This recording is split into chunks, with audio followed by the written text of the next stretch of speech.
IVF centre ನಿಮಗಾಗಿ ತಂದಿದೆ ಪರಿಪೂರ್ಣ ಆಫರ್. IVF ಚಿಕಿತ್ಸೆ ಮೇಲೆ ಬರೋಬ್ಬರಿ 1 ಲಕ್ಷ ರುಗಳ ಭಾರಿ ರಿಯಾಯಿತಿ. ಆಫರ್ ಪಡೆಯಲು 9449449448ಗೆ ಕಾಲ್ ಮಾಡಿ.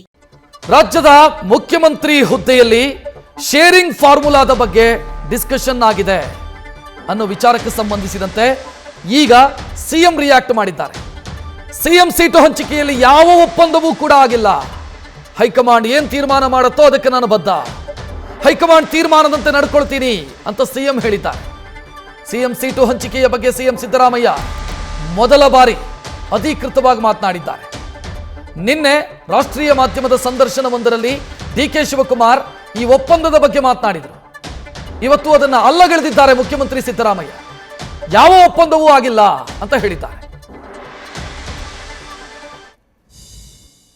ಅಧಿಕಾರಕ್ಕೆ ಬರೋಕೆ ಮುಂಚೆ ನಮ್ಮ ನಡುವೆ ಒಂದು ಒಪ್ಪಂದ ಆಗಿದೆ ಅಂತ ಡಿಕೆ ಶಿವಕುಮಾರ್ ಹೇಳಿದ್ದಾರೆ ಸರ್. ನೋಡಪ್ಪ, ಯಾವ ಒಪ್ಪಂದನೂ ಆಗಿಲ್ಲ. ಹೈಕಮಾಂಡ್ ಏನ್ ತೀರ್ಮಾನ ಮಾಡ್ತದೆ ಅದಂತ ನಡ್ಕೊಳ್ಳೋದು. ಅಧಿಕಾರಕ್ಕೆ ಬರೋಕೆ ಮುಂಚೆ ನಮ್ಮ ನಡುವೆ ಒಂದು ಒಪ್ಪಂದ ಆಗಿದೆ ಅಂತ ಡಿಕೆ ಶಿವಕುಮಾರ್ ಹೇಳಿದ್ದಾರೆ ಸರ್. ನೋಡಪ್ಪ, ಯಾವ ಒಪ್ಪಂದನೂ ಆಗಿಲ್ಲ. ಹೈಕಮಾಂಡ್ ಏನ್ ತೀರ್ಮಾನ ಮಾಡ್ತದೆ ಅದಂತ ನಡ್ಕೊಳ್ಳೋದು. ಅಧಿಕಾರಕ್ಕೆ ಬರೋಕೆ ಮುಂಚೆ ನಮ್ಮ ನಡುವೆ ಒಂದು ಒಪ್ಪಂದ ಆಗಿದೆ ಅಂತ ಡಿಕೆ ಶಿವಕುಮಾರ್ ಹೇಳಿದ್ದಾರೆ ಸರ್. ನೋಡಪ್ಪ, ಯಾವ ಒಪ್ಪಂದನೂ ಆಗಿಲ್ಲ. ಹೈಕಮಾಂಡ್ ಏನ್ ತೀರ್ಮಾನ ಮಾಡ್ತದೆ ಅದಂತ ನಡ್ಕೊಳ್ಳೋದು. ಅಧಿಕಾರಕ್ಕೆ ಬರೋಕೆ ಮುಂಚೆ ನಮ್ಮ ನಡುವೆ ಒಂದು ಒಪ್ಪಂದ ಆಗಿದೆ ಅಂತ ಡಿಕೆ ಶಿವಕುಮಾರ್ ಹೇಳಿದ್ದಾರೆ ಸರ್. ನೋಡಪ್ಪ, ಯಾವ ಒಪ್ಪಂದನೂ ಆಗಿಲ್ಲ.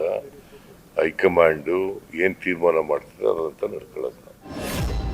ಈ ಬಗ್ಗೆ ಹೆಚ್ಚಿನ ವಿವರಣೆಗೆ ನಮ್ಮ ಪ್ರತಿನಿಧಿ ಹರೀಶ್ ನೇರ ಸಂಪರ್ಕದಲ್ಲಿ. ಹರೀಶ್, ಈ ಸರ್ಕಾರ ಅಸ್ತಿತ್ವಕ್ಕೆ ಬಂದ ಮೊದಲ ದಿನದಿಂದಲೂ ಕೂಡ ಇಬ್ಬರ ಮಧ್ಯೆ ಒಂದು ಜೆಂಟಲ್ಮ್ಯಾನ್ ಅಗ್ರಿಮೆಂಟ್ ಆಗಿದೆ ಅನ್ನೋ ಚರ್ಚೆ ಸಾಗ್ತಾ ಇತ್ತು. ನಿನ್ನೆ ಡಿಕೆ ಶಿವಕುಮಾರ್ ಮಾತನಾಡಿದ್ರು ಒಂದು ಮಾಧ್ಯಮಕ್ಕೆ ಕೊಟ್ಟಂತ ಸಂದರ್ಶನದಲ್ಲಿ. ಇವತ್ತು ಅದನ್ನು ಅಲ್ಲಗಳೆದಿದ್ದಾರೆ ಸಿಎಂ. ಅಲ್ಲಿಗೆ ಎಲ್ಲಿ ಹೋಗ್ತಾ ಇದೆ ಇದು? ಯಾವ ತಿರುವನ್ನು ಪಡ್ಕೊಳ್ತಾ ಇದೆ? ರಕ್ಷತ್, ಬಹಳ ಮುಖ್ಯವಾಗಿರುವಂಥದ್ದು ಕೂಡ ಸಿಎಂ ಗಾದಿ ಅಧಿಕಾರ ಹಂಚಿಕೆ ವಿಚಾರಕ್ಕೆ ಸಂಬಂಧಪಟ್ಟಾಗಿ ಸಾಕಷ್ಟು ಕೂಡ ಮೊದಲಿಂದಲೂ ಚರ್ಚೆ ಆಗ್ತಾ ಇರುವಂಥದ್ದು. ಒಂದು ಅಧಿಕಾರ ಹಂಚಿಕೆ ಸೂತ್ರ ಹೈಕಮಾಂಡ್ ಮಟ್ಟದಲ್ಲಿ ಸಿದ್ಧ ಆಗಿದೆ ಅನ್ನುವಂಥದ್ದು ಕೂಡ ಈಗಾಗಲೇ ಸಿಎಂ ಡಿಕೆ ಶಿವಕುಮಾರ್ ಅವರು ಪರೋಕ್ಷವಾಗಿ ಪ್ರಸ್ತಾಪ ಪದೇ ಪದೇ ಮಾಡ್ತಾ ಇರುವಂಥದ್ದು.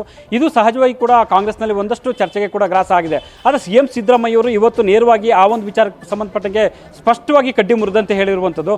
ಅಂದರೆ ಯಾವುದೇ ರೀತಿಯಲ್ಲಿ ಕೂಡ ಒಂದು ರೀತಿ ಅಧಿಕಾರ ಹಂಚಿಕೆಯ ಸೂತ್ರ ಸಿದ್ಧ ಆಗಿಲ್ಲ, ಅದರ ರೀತಿ ಚರ್ಚೆ ಕೂಡ ಆಗಿಲ್ಲ ಹೈಕಮಾಂಡ್ ಮಟ್ಟದಲ್ಲಿ ಅನ್ನುವಂಥ ಮಾತನ್ನು ಸ್ಪಷ್ಟವಾಗಿ ಹೇಳುವ ಮೂಲಕ ಇದರಲ್ಲಿ ಯಾವುದೇ ರೀತಿಯ ಬದಲಾವಣೆ ಇಲ್ಲ ಅನ್ನುವಂಥ ಒಂದು ಸಂದೇಶವನ್ನು ಈಗಾಗಲೇ ಸಿಎಂ ಸಿದ್ದರಾಮಯ್ಯವರು ರವಾನೆ ಮಾಡಿದಂತೆ ಕಾಣಿಸ್ತಾ ಇದೆ. ಸೊ ಯಾವುದೇ ರೀತಿಯಲ್ಲಿ ಈ ಸೂತ್ರಗಳು ಸಿದ್ಧವಾಗಿಲ್ಲ. ಅಂದರೆ 2.5 ವರ್ಷ ಆಗಿರ್ಬೋದು, 2-3 ವರ್ಷ ಆಗಿರ್ಬೋದು, ಈ ರೀತಿಯ ಒಂದಷ್ಟು ಏನು ಚರ್ಚೆಗಳು ಆಗ್ತಿದ್ವಿ.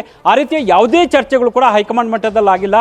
ಹೈಕಮಾಂಡ್ ಹೇಳಿದಂತೆ ನಾವು ನಡೆದುಕೊಳ್ತೇವೆ ಅನ್ನುವಂಥ ಮಾತನ್ನು ಸಿಎಂ ಸಿದ್ದರಾಮಯ್ಯವರು ಸ್ಪಷ್ಟವಾಗಿ ಹೇಳಿದ್ದಾರೆ. ಯಾಕಂತಂದರೆ ಸಿಎಂ ಗಾದಿ ಬದಲಾವಣೆ ವಿಚಾರಕ್ಕೆ ಸಂಬಂಧಪಟ್ಟಂಗೆ ಸಾಕಷ್ಟು ಕೂಡ ಕಾಂಗ್ರೆಸ್ಸಲ್ಲಿ ಚರ್ಚೆಗಳು ಆಗ್ತಿದ್ದಾವೆ. ಡಿಕೆ ಶಿವಕುಮಾರ್ ಅವರು ಕೂಡ ಸಿಎಂ ಗಾದಿ ಮೇಲೆ ಕಣ್ಣನ್ನು ಇಟ್ಟಿದ್ದಾರೆ. ಆ ನಿಟ್ಟಿನಲ್ಲಿ ಒಂದಷ್ಟು ಕೂಡ ಅವರು ಕಾರ್ಯೋನ್ಮುಖರಾಗಿದ್ದಾರೆ ಅನ್ನುವಂಥದ್ದು ಕೂಡ ಈಗ ಕಾಂಗ್ರೆಸ್ನಲ್ಲಿ ಕೇಳಿ ಬರ್ತಿದೆ. ಆದರೆ ಸಿಎಂ ಸಿದ್ದರಾಮಯ್ಯ ಅವರು ಈ ಮಾತನ್ನು ಹೇಳುವ ಮೂಲಕ, ಅಂದರೆ ಯಾವುದೇ ರೀತಿಯ ಹಂಚಿಕೆ ಸೂತ್ರ ಇಲ್ಲ, ಹೈಕಮಾಂಡ್ ಮಟ್ಟದಲ್ಲಿ ಮಾತುಕತೆ ಕೂಡ ಆಗಿಲ್ಲ ಅನ್ನುವಂಥ ಮಾತನ್ನು ಹೇಳುವ ಮೂಲಕ ಕಡ್ಡಿ ಮುರಿದಂತೆ ಒಂದು ಸ್ಪಷ್ಟವಾದಂಥ ಒಂದು ಸಂದೇಶವನ್ನು ರವಾನೆ ಮಾಡಿದ್ದಾರೆ. ಯಾವುದೇ ರೀತಿಯಲ್ಲೂ ಬದಲಾವಣೆ ಇಲ್ಲ ಅನ್ನುವಂಥ ನಿಟ್ಟಿನಲ್ಲಿ ಏನಾದರೂ ಸಿಎಂ ಸಿದ್ದರಾಮಯ್ಯವರು ಸಂದೇಶವನ್ನು ಕೊಡುವಂಥ ಒಂದು ಪ್ರಯತ್ನದ ಭಾಗವಾಗಿ ಈ ರೀತಿಯ ಹೇಳಿಕೆ ಕೊಟ್ಟರೆ ಅನ್ನುವಂಥದ್ದು ಕೂಡ ಚರ್ಚೆ ಆಗ್ತಿದೆ. ಆದರೆ ಒಂದಂತೂ ಸ್ಪಷ್ಟ ಆಗ್ತಿದೆ, ಹೈಕಮಾಂಡ್ ಮಟ್ಟದಲ್ಲಿ ಯಾವ ರೀತಿಯ ಚರ್ಚೆ ಆಗಿದೆ, ಏನೆಲ್ಲ ಚರ್ಚೆ ಆಗಿದೆ ಅನ್ನುವಂಥದ್ದು ಕೂಡ ಯಾರಿಗೂ ಕೂಡ ಗೊತ್ತಿಲ್ಲ ಅನ್ನುವಂಥದ್ದು. ಸಚಿವರಾದಿಯಾಗಿ ಯಾರನ್ನೇ ಕೇಳಿದ್ರು ಕೂಡ ಇವೆಲ್ಲವೂ ಕೂಡ ಹೈಕಮಾಂಡ್ ಮಟ್ಟದಲ್ಲಿ ಆಗುವಂಥ ನಿರ್ಧಾರಗಳು. ಸೊ ಇದರ ಹೊರತಾಗಿ ಎಲ್ಲೂ ಕೂಡ ಚರ್ಚೆ ಆಗೋಕ್ಕೆ ಸಾಧ್ಯ ಇಲ್ಲ ಅನ್ನುವಂಥ ಮಾತನ್ನು ಹೇಳ್ತಾರೆ.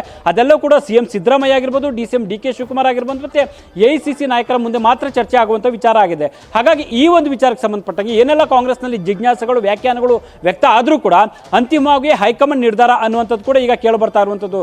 ರಕ್ಷತ್, ಥ್ಯಾಂಕ್ ಯು ಹರೀಶ್ ಮಾಹಿತಿಗೆ. ನ್ಯೂಸ್ ಫಸ್ಟ್ ನಿರ್ಭೀತಿಯಿಂದ ನಿಮ್ಮ ಪರವಾಗಿ.